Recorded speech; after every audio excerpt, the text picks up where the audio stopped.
So hi guys!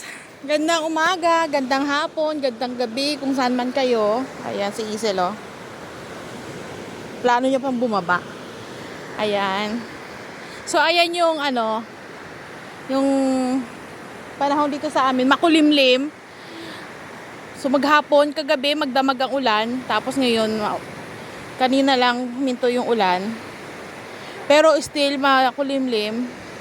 Ayan ang itsura ng dagat, medyo brown. Isel, no! Malalaglag ka, anak! So ito guys, is kinabkab ng dagat. Kapag malakas yung alon, tumataas yung dagat.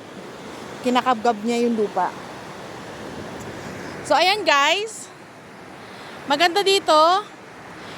Yung beach namin dito, hindi siya mabato. Hindi katulad sa ibang dagat na yung mabato. Dito sa amin hindi siya madamo, hindi rin siya mabato. So ayan. Ayan si Baby Hazel. Nag 2 years old na siya nung December 31. Ayan, super kulit. Don't move. Ayan, ayan guys si Wolfie. So dito kami ngayon sa tabing dagat. So ayan ang panahon namin sa lugar namin. Maulan. Hindi ko alam kung may bagyo. So ingat po palagi. Bye!